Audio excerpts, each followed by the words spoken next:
नमस्कार, जी न्यूज़ पर आपके साथ मैं अदिति त्यागी। और आपने देखा किस तरह कोरोना की दूसरी लहर से पूरा देश जूझ रहा है। युद्ध जैसे हालात आप कह सकते हैं। कोरोना के खिलाफ बड़े बड़े शहर संघर्ष करते दिखाई दिए हैं, लेकिन जी न्यूज़ पर हम आपको कुछ ऐसे गांवों के बारे में बताने जा रहे हैं, ध्यान से देखिएगा, जिन्हें कोरोना की दूसरी लहर छू भी नहीं पाई, या फिर ऐसे जहां के लोगों ने खुद को कोरोना मुक्त कर लिया। और एक ऐसा ही गांव है मेरठ का खानपुर, जहां एक टीचर की कोरोना से मौत से पूरा गांव सहम गया, लेकिन गांव वालों ने हार नहीं मानी। गांव वालों ने बिना किसी सरकारी मदद के सरकारी स्कूल को कोविड सेंटर में बदल दिया। देखिए मेरे सहयोगी अमित भारद्वाज की मेरठ से ये ग्राउंड रिपोर्ट। आज हम मेरठ के उस गांव में हैं जिसका नाम है खानपुर, जिसने कोविड की महामारी में ऐसा कर दिखाया जो सबके लिए प्रेरणा स्रोत रहे। आज हम उस स्कूल में पहुंचे हैं जहां कोविड केयर सेंटर है। कैसे बनाया गया, क्या कहानी थी इसके पीछे, वो हम सब बताएंगे। हमारे साथ इस समय अभिषेक और सचिन हैं। अभिषेक और सचिन से मुलाकात करते हैं। अभिषेक, बहुत बहुत स्वागत है आपका जी मीडिया नेटवर्क पर। हम खानपुर में पहुंचे हैं। ये आपने यहाँ पर कोविड केयर सेंटर बनाया है, ये एक स्कूल है। कैसे ये पूरा सिलसिला शुरू हुआ, ये बताइए। सबसे पहले धन्यवाद जी न्यूज़ का, जो हमारे गाँव को कवर करने के लिए आया। ऐसी आपात स्थिति हमारे गाँव की थी, बहुत पैनिक की स्थिति थी। पिछले 1 से 1.5 महीने में हमने अपने गांव के 30 से 31 लोग खो दिए। फिर हमें लगा हमें अभी कुछ करना चाहिए। हमने अपने साथियों से, सचिन जी थे, विनय भाई थे, हमने एक व्हाट्सएप ग्रुप बनाया। उसमें 10-20 लोग हैं, जुड़े चले गए। आज हमारे उस ग्रुप में 257 लोग हैं। हमने अपनी एक प्रोग्राम बताया कि हम गाँव में ये करना चाहते हैं, सैनिटाइज़ करना चाहते हैं, जो गंदगी है उसे साफ़ करना चाहते हैं, और दवाइयाँ देना चाहते हैं। जो गरीब लोग, उनको थर्मामीटर की, जिनको पता ही नहीं है थर्मामीटर क्या है, उनको ऑक्सीमीटर की, इस महामारी में क्या हो रहा है, ऑक्सीजन लेवल डाउन हो रहा है, किसको पता नहीं चल पा रहा। तो हम अपना प्रोग्राम बताया, तो हमें आज की डेट में 1,10,000 रुपये हमारे पे गैदर हो गया, जिसमें हमारे फोरन में भी हमारे गांव के बड़े भाई हैं। खुद से आपने सब गाँव वालों जी, सब हमारे गाँव में सभी गाँव वालों ने किया। हमें किसी बाहर से किसी कोई मदद नहीं ली, सरकारी कोई सरकारी ना किसी और गाँव से भी नहीं ली, सब हमारे गाँव गए थे। इसमें हमने क्या किया, हमने अपने गांव के 30 से 35 ट्रॉली गंदगी, जो मलबा होता है गांव का, वो बाहर निकलवा दिया। पूरे गांव में नालियों में सैनिटाइज़र कराया हमने, नाली मच्छर मारने की दवाई लगाई, पूरे घर, दरवाजे, हर जगह हमने सैनिटाइज़र कराया 2 बार। जो घास होती है उसको मारने की हमने दवाई लगवाई। तो ये सब हमने कार्य किए अपने से। बिल्कुल। सचिन, आपसे पूछना चाहेंगे किस तरह से ये मोटिवेशन आया, कैसे सिलसिला शुरू हुआ? सरकारी मदद के लिए भी आपने इंतजार जरूर किया होगा जब ये खबरें आप सुन रहे होंगे। देखिए, सबसे शुरू में मैं आपको बता दूं, एक शिक्षिका जो थी हमारी संतोष शर्मा जी, जब उनका देहांत हुआ, उनका देहांत कुछ ऐसी कंडीशंस बनी, ऑक्सीजन की कमी के कारण वो दर दर भटकते रहे, अस्पतालों में गए, लेकिन ऑक्सीजन नहीं मिल पाई। ऑक्सीजन की कमी के कारण उन्होंने दम तोड़ दिया। फिर कहीं ना कहीं हम लोगों ने एक प्रेरणा ली कि आगे से ऐसा गाँव में नहीं होना चाहिए। पेंडेमिक को देखते हुए जिस तरह से हम अपने लोगों को खोते जा रहे थे, हमने सरकारी मदद का इंतजार ना करते हुए खुद के पैरों पर खड़े होकर कुछ ना कुछ करने के लिए एक योजना बनाई, जिसमें शुरू में कम 5 से 10 लोगों की टीम थी। आगे कार्य में बढ़ता गया, लोग जुड़ते गए।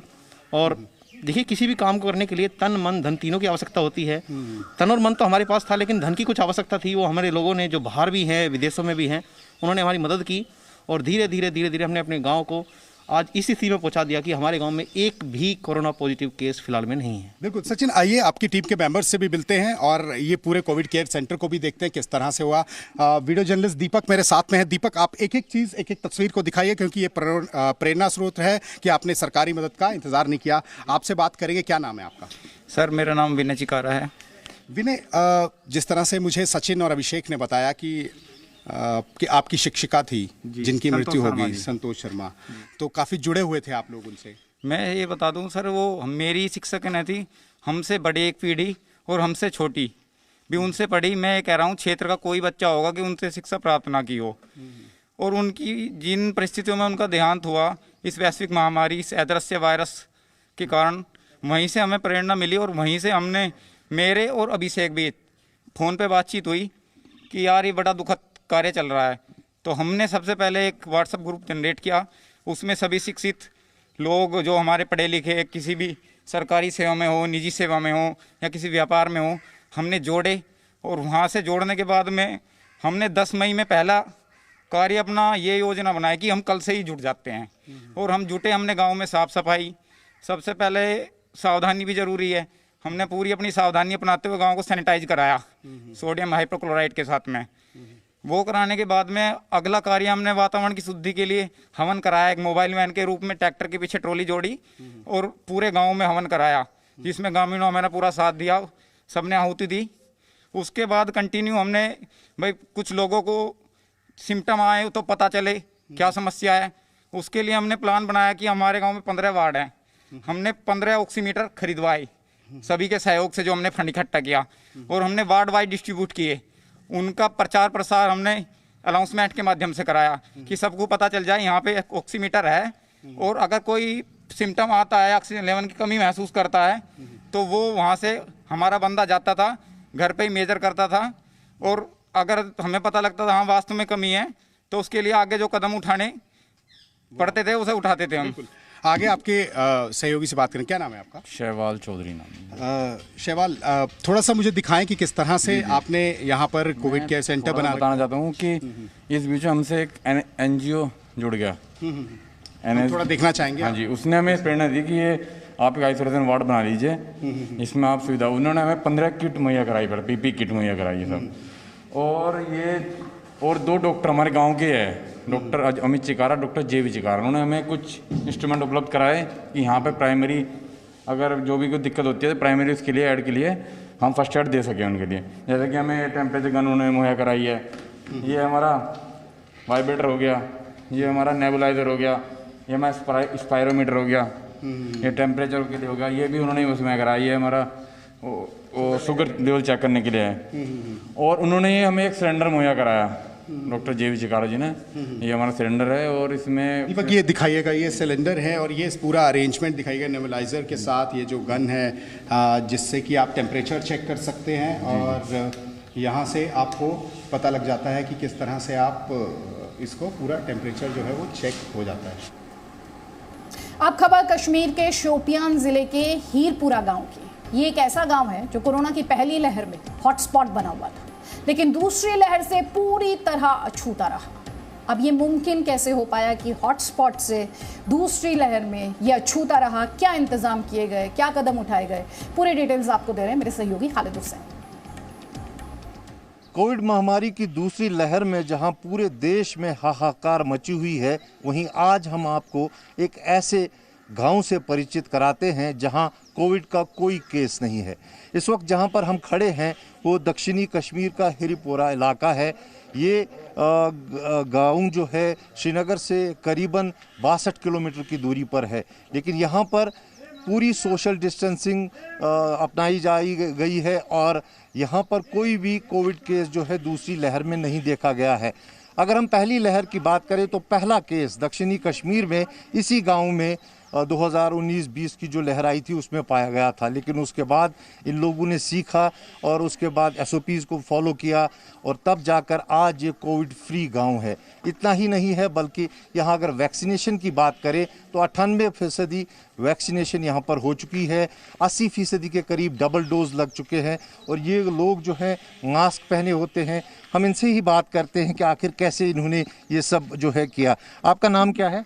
जनाब सलाम अलैकुम, मेरा नाम एजाज़ अहमद शेख है। हम शुक्रगुज़ार है जनाब आप लोगों के जो यहाँ पे आते हैं और इस गांव का हाल पूछते हैं। यहाँ पे जनाब 2019 और 20 की हम बात कर रहे हैं। यहाँ पे जो कोविड केसेस पहले जो कश्मीर डिवीज़न में जो पहले पॉजिटिव केसेस निकला था वो इसी इलाके में निकला था, इसलिए हमने यहाँ पे सोशल डिस्टेंस किया है और सैनिटाइज़र यहाँ पे हमने मास्क लगाए हैं। हमने खुद यहाँ पे अपनी जानों की हिफाजत की है और खुद मेहनत किया है जो कि ये गांव रिकवर हुआ है। तो आज अगर बात करें तो कोई कोविड केस है यहाँ पर? आज हम शुक्र अल्लाह ताला का अल्हम्दुलिल्लाह यहाँ पे कोई कोविड केस नहीं है। ये जो गांव है ये क्लियर है, यहाँ का जो आबी हवा है ये बहुत अच्छा है। हमें ऑक्सीजन की ज़रूरत नहीं है, हमें ऑक्सीजन यहाँ अल्लाह ताला की तरफ से मिल रहा है। और ये भी हम पूरे हिंदुस्तान के लोगों को अपील कर रहे हैं जो कि ये गाँव था, इस गांव ने बहुत यहाँ पे यानी कि ये गांव जो था ये गांव जो था ये पॉजिटिव केसेस में लगभग मुलविस हुए थे 82 केसेस। और यहाँ लोगों ने मेहनत किया है, जिस तरह हमने मेहनत किया है, हमने यहाँ पे जो कोविड की महामारी से जंग लड़ा है, इस तरह हम गुजारिश कर रहे पूरे हिंदुस्तान के लोगों से वो भी अपने जान की हिफाजत रखे और अपने बच्चों की हिफाजत रखे, सोशल डिस्टेंस रखे, मास्क रखे और इस जो ये कोविड है, कोविड का जंग है, इससे वो मुफ्ता रहे। आप देख सकते हैं कैसा हौसला ये जुटा रहे हैं सारे लोगों का, सारे देशवासियों का। और लोग हैं हमारे साथ, उनसे बात करते हैं। यहाँ पर सबसे ज़्यादा कोविड केस थे पहली बार, लेकिन आप लोगों ने कैसे किया ये, क्या ठाना आपने, कैसे ये जंग लड़ी? जी, हमने सैनिटाइज़र भी इस्तेमाल किया, मास्क इस्तेमाल किया, सोशल डिस्टेंस रखी ताकि हम बच गए फिर बाद में। वरना यहाँ पे पिछले साल बहुत सारे केसेस थे, 100 एबो थे। तो हम लोगों ने बहुत कोशिश की, मेहनत की, क्योंकि हमने समझा कि अपनी जान बहुत कीमती होता है, इसलिए हमने अपनी जानों का ख्याल रखकर सोशल डिस्टेंस रखी, सैनिटाइज़र इस्तेमाल किया। जो भी गाइडेंस लाइन थी गवर्नमेंट की तरफ से वो हमने पूरी कर ली। एहतियात जो है वो इलाज से बेहतर है, ये सीख हमको इस गांव से मिलती है। और आज ये गांव है जो न सिर्फ कश्मीर बल्कि पूरे मुल्क, पूरे देश के लिए एक प्रेरणा बन चुका है कि अगर आप ठान लें कि कोविड के ख़िलाफ़ आपको जंग जीतनी है तो आपको कोई नहीं रोक सकता है। कैमरा पर्सन इरफान मंजूर के साथ खालिद हुसैन, जी मीडिया, हिरपुरा, शुपियन। कोरोना की दूसरी लहर के दौरान देश में लॉकडाउन लगाने की मांग उठी, नाइट कर्फ्यू की बात की गई, जनता कर्फ्यू की बात की गई और कई राज्यों में लॉकडाउन लगाया भी गया और कोरोना कर्फ्यू भी लगाया गया। ऐसे में हिमाचल प्रदेश के मरहाना पंचायत ने एक बहुत बड़ा फैसला लिया और 7 गांवों में कोरोना के संक्रमण को नहीं आने दिया, लोगों को बचा लिया। कैसे, इस रिपोर्ट में देखिए।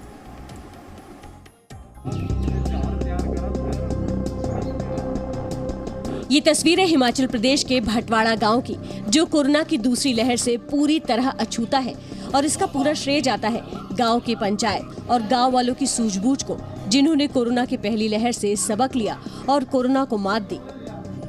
मार्च शुरू से ही हमने अपनी ग्राम पंचायत मरहाना में रस्सी की व्यवस्था की, जिससे कि सोशल डिस्टेंसिंग से ही ग्राम पंचायत मरहाना के अंदर कोई व्यक्ति आ सके, उसके लिए हमने व्यवस्था सुनिश्चित की। साथ ही उसी टाइम से हमने रजिस्टर पर जो भी व्यक्ति ग्राम पंचायत मरहाना में आता था उनके नाम, गांव रजिस्टर पर अंकित करना शुरू किया। उसके साथ साथ फेरी लगाने वाले व्यक्ति जो बाहरी राज्यों से आते थे, अपने लोकल थे, उन पे भी हमने प्रतिबंध मार्च महीने शुरू से ही हमने लगा दिया। जो भी बंदा हमारा बाहर से आता है उसको 10 दिन के लिए आइसोलेट करते हैं और 10 दिन के बाद ही वो दूसरे बंदों के साथ मिलेगा जुलेगा और उसके बाद उसकी रिपोर्ट को चेक कराया जाएगा। जब नेगेटिव होगा तभी वो बाहर निकलेगा। 2 गज की दूरी और मास्क है ज़रूरी, ये मोटो हमने शुरू से ही अपनाया ताकि हमारा गाँव जो है वो पूरा सुरक्षित रहे और कोरोना को हम हरा सकें। गांव की तस्वीर देखकर आप अंदाजा लगा सकते हैं कि यहाँ किस तरह कोरोना से निपटने की पूरी तैयारी है। चाहे वो सोशल डिस्टेंसिंग हो या सैनिटाइजेशन, सभी नियमों का पूरा ख्याल रखा जा रहा है। कोरोना की दूसरी दस्तक से पहले ही बाहर से आने वालों को गांव में एंट्री के लिए नेगेटिव रिपोर्ट दिखाना जरूरी कर दिया गया। साथ ही 10 दिन का आइसोलेशन भी जरूरी कर दिया गया, जिससे संक्रमण होना लगभग नामुमकिन ही था। लगभग 1200 लोगों की मरहाना पंचायत के 2 गांव ऐसे भी हैं जहां कोरोना की दोनों लहरों में एक भी केस नहीं आया। गांव वाले 7 गांवों के कोरोना मुक्त होने से बेहद खुश हैं। साथ ही कोरोना के सभी नियमों का लगातार पालन कर रहे हैं ताकि बाकी गांव में भी कोरोना का कोई नामो निशान न रहे। ब्यूरो रिपोर्ट, जी मीडिया। अब खबर गुजरात के राजकोट के जेतपुर तहसील के 25 गांवों की। किस तरह इन्हें कोरोना मुक्त रखा गया है, क्या वजह रही हैं, कौन सी तैयारियां रही, किस तरह से एडवांस तैयारी की गई है, इन सभी सवालों के जवाब इस रिपोर्ट में है।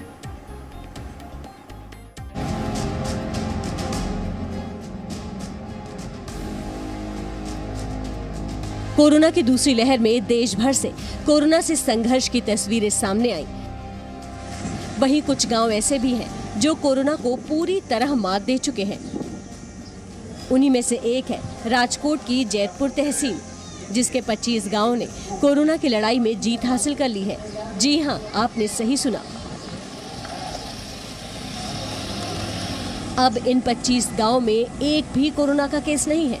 रूपावटी गांव के बहुत से लोग रोजगार के लिए गांव से बाहर जाते हैं, इसलिए जब कोरोना की दूसरी लहर आई तो गांव के बहुत से लोग कोरोना की चपेट में आ गए। गांव को कोरोना के कहर से बचाने के लिए गांव में तुरंत लॉकडाउन लगाया गया। बाहर से किसी भी व्यक्ति को गांव में आने पर पाबंदी लगा दी गई और गांव वालों को भी सभी कोरोना गाइडलाइंस का पालन करने के लिए कहा गया। जी पहले तो ये है कि गवर्नमेंट का टोटल जो गाइडलाइन है उसका सब लोग फॉलो कर रहे हैं अच्छी तरह से। और गांव में मतलब जिसको जो इम्पोर्टेंट काम होता है तभी लोग बाहर निकलते हैं, वरना घर से बाहर ही नहीं निकलते। कभी कोई इमरजेंसी या कुछ ऐसा हो तभी बाहर निकलते हैं। 144 का टोटल फॉलो करते हैं, मतलब 5 जन के से ज़्यादा कोई एक इकट्ठा नहीं होते हैं। हमारे यहाँ जो गवर्नमेंट की गाइडलाइन से सब जो लॉकडाउन के नियम थे उसका सबका पालन किया है। और हमारे सरपंच श्री और हमारे बाकी आगेवान लोगों ने जो सहकार दिया, सब गांव वालों को मिलजुल के काम किया, सोशल डिस्टेंसिंग का पालन किया। और ज़रूरत के अलावा कोई भी आदमी घर से बाहर नहीं निकलता था। अगर कोई चीज़ लेनी हो तो फ़ोन से या तो तय किए गए टाइम पे निकल के ले लेते थे। हमारे गांव रूपावटी ने साथ में मिलकर सबने लड़ाई की है कोरोना के सामने, और अभी हमारा गांव कोरोना मुक्त हो गया है। हमने जब नरेंद्र मोदी की गाइडलाइन के अनुसार जो वैक्सीन लेना था वो 75% वैक्सीन ली है, और जो भी कोविड का गाइडलाइन था उसका चुस्त पालन किया है। और जो भी लोग बाहर से गांव में आते हैं उनका टेस्ट वगैरह या उससे सोशल डिस्टेंसिंग से दूरी रखते हैं। अर्बन हेल्थ ऑफिस के अधिकारियों ने जैतपुर के सभी गांवों में घूम कर लोगों को वैक्सीन लगवाने के लिए प्रोत्साहित किया। गांव में कोविड केयर सेंटर बनाए गए ताकि कोरोना संक्रमण को रोका जा सके। हर एक गांव में एक कोविड केयर सेंटर बना। वो कोविड केयर सेंटर में जो गांव के लोग पॉजिटिव आते, अभी क्या था कि इस ट्रेंड की पॉजिटिविटी थोड़ी ज़्यादा थी कि जो कोई पॉजिटिव आता था वो घर के दूसरे लोगों को भी इन्फेक्ट करता था। तो ये कोविड केयर बनने से वो लोग कोविड केयर सेंटर में चले गए और दूसरे लोगों को इन्फेक्ट करना कम हो गया। ये फ़ायदा हुआ, पब्लिक में अवेयरनेस आई, सोशल डिस्टेंसिंग, मास्क, सैनिटाइजेशन, उसका बहुत अच्छी तरह से इम्प्लीमेंटेशन पब्लिक ने किया, तो जिसकी वजह से केस का लोड कम हो गया। उसके अलावा वैक्सीनेशन का धीरे धीरे कवरेज बढ़ता जा रहा है, तो उसकी वजह से ये फ़ायदा हुआ कि लोग जो इन्फेक्ट होने चांसेस है वो थोड़ा कम हो गए। सरकार और गांव वालों की सूझबूझ से आज ये गांव पूरी तरह कोरोना मुक्त है और एक ही तहसील के 25 गांव में कोरोना की रफ्तार पर काबू पाना किसी बड़ी जीत से कम नहीं है। ब्यूरो रिपोर्ट, जी मीडिया। महाराष्ट्र के सोलापुर के घाटने गांव में कोरोना को पूरी तरह मात दे दी है और इसका श्रेय गांव के युवा सरपंच ऋतुराज देशमुख को दिया जा रहा है। ऋतुराज की कड़ी मेहनत और संकल्प ने गांव वालों को पूरी तरह कोरोना मुक्त रखा है। महाराष्ट्र के सोलापुर में 1500 लोगों की आबादी वाला घाटड़े गांव जो कोरोना काल में एक अनोखी मिसाल पेश कर रहा है। ये गांव अब देश के कोरोना मुक्त गांव में से एक है और ये गांव 21 साल के युवा सरपंच की कड़ी मेहनत का नतीजा है। पिछले साल मार्च में जब गांव में कोरोना संक्रमण बढ़ा तो लोग घबराकर खेत खलिहानों में जाकर रह रहे थे। तब 21 साल के सरपंच ऋतुराज देशमुख ने गांव को कोरोना मुक्त करने के लिए जी जान लगा दी और कोरोना को गांव से निकाल दूर किया। मेरे गांव में 60% लोगों को एंटीजन टेस्ट किए और मेरे गांव में आशा वर्कर के माध्यम के साथ मेरे गांव में जन जागृति की और उसको मैंने बोला कि गांव में जन जागृति के साथ गांव के लोगों को ऑक्सीजन और टेम्परेचर लेवल चेक करना जरूरी है। ऋतुराज ने आशा वर्कर की मदद से घर घर जाकर लोगों को कोरोना के प्रति जागरूक किया और सैनिटाइजर, मास्क और साबुन बांटे। गांव के लोगों ने भी ऋतुराज पर भरोसा दिखाते हुए कोरोना नियमों का पालन किया और गांव को कोरोना मुक्त बनाया। तो इन गाँव की रिपोर्ट्स को देखकर आपके मन में भी ये बात ज़रूर आई होगी कि जिस तरह से इन गाँव में कोरोना को टैकल किया गया, कोरोना को कंटेन किया गया, उससे बड़े शहरों के एडमिनिस्ट्रेशन और साथ ही आम लोग बहुत कुछ सीख सकते हैं। Presenting B News app available on Google Play and App Store. Download it now.